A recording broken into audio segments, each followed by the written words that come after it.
Welcome to the Inspired Hive Podcast, where ideas ignite action and success stories fuel your next level up. I'm your host, Margo, and we're here to empower entrepreneurs, leaders, and professionals like you with the tools and inspiration to cultivate your dreams into reality. Let's dig in. Hello, Inspired Hive community. Today's episode is focusing on mindset as we are ringing in a new year. For some, this is a mighty exciting time to be changing the calendar and beckoning in hope and inspiration in a new year.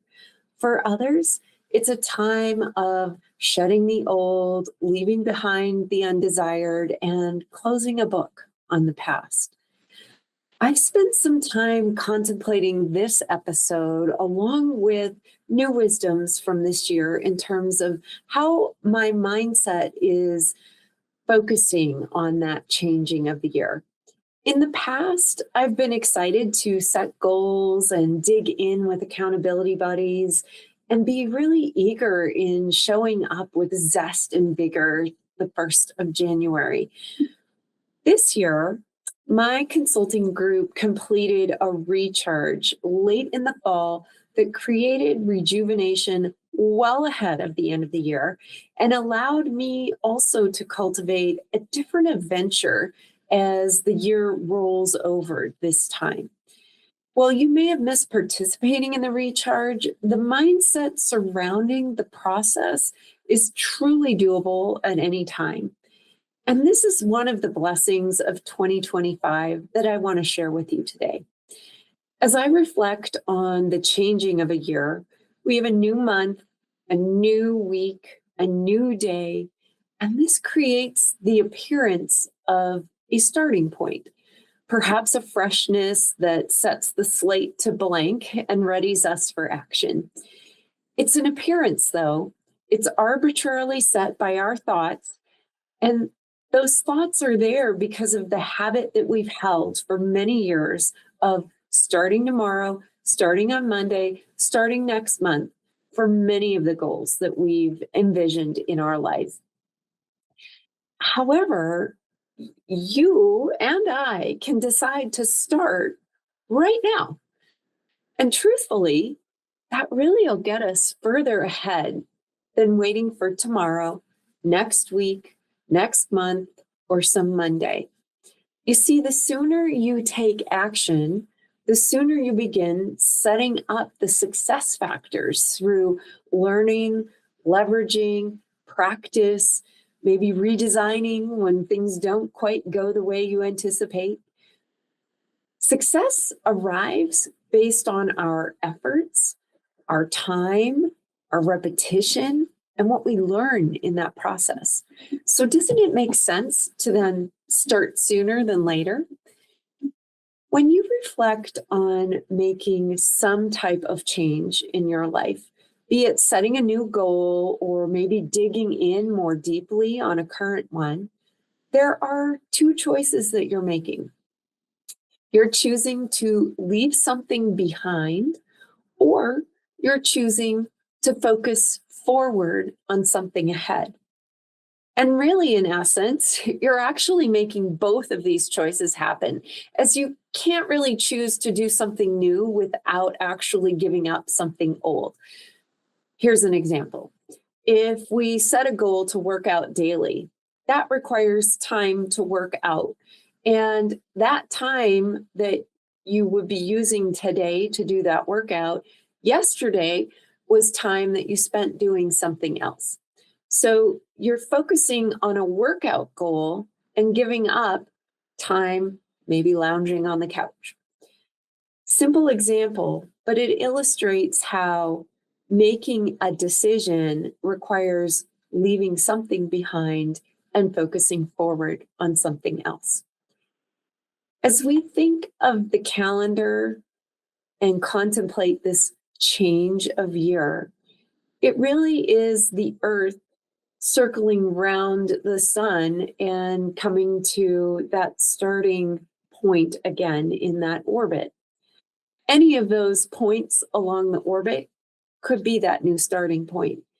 And deciding what hasn't served you well on that last loop or orbit and leaving that in 2025 can be a very intentional way to approach what you choose to focus on what's coming on this next orbit. This does require some reflection time, maybe some rest time from doing the busy work to contemplating and assessing how things have gone. It also requires intention. And it's not just good enough to have intention. We also must design a support for those intentions. For those intentions to become goals, we need targeted habits and we need consistent action. It's one thing to intend to get up early to work out. It's a whole other set of behaviors to actually set the alarm, figure out what the workout's going to be, and then to get out of bed, get dressed, get to the gym, and actually do the workout. Intention does not equal outcome here.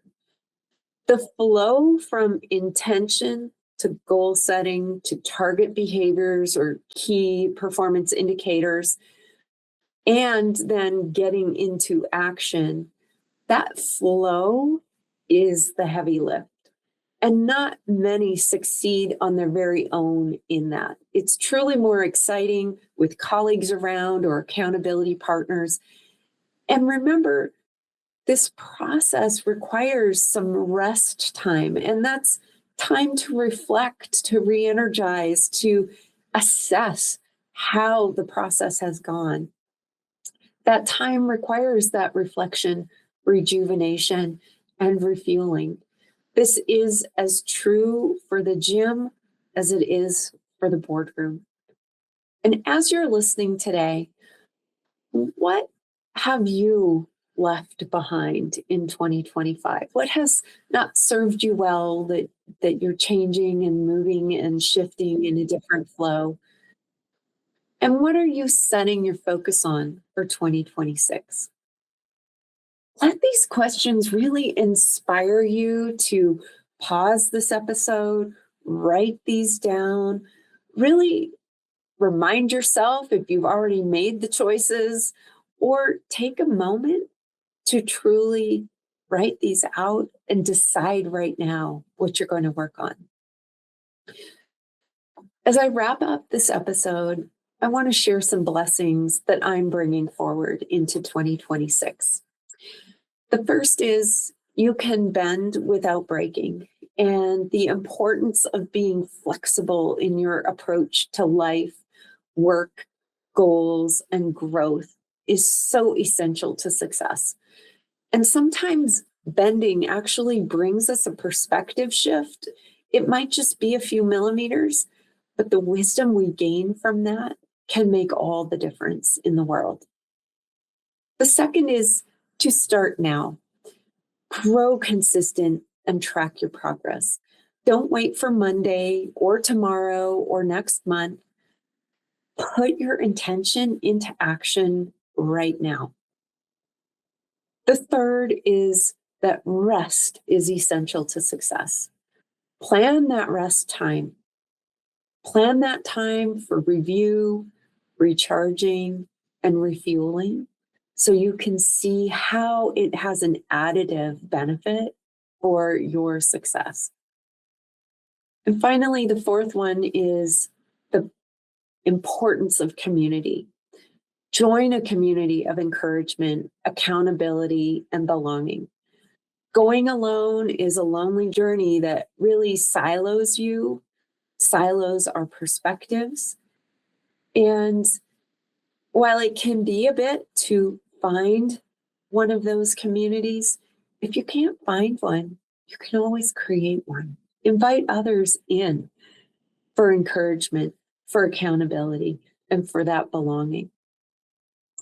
As we move from the year of the snake to the year of the horse, consider how your path in 2025 has been cleared for your work, to effectuate your intentions in 2026.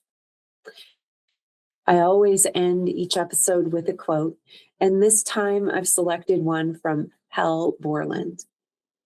Year's end is neither an end nor a beginning, but a going on with all the wisdom that experience can instill in us. I am so grateful to all of you who join me in this Inspired Hive community. It's an honor you're here, and I truly appreciate that you share this out with others to grow our hive. So grateful you listened to this episode of the Inspired Hive Podcast. Be sure to follow me on social media at Inspired Hive Podcast, and don't forget to subscribe to the podcast. I can't wait to see you back here for our next episode, and as always, remember to live inspired.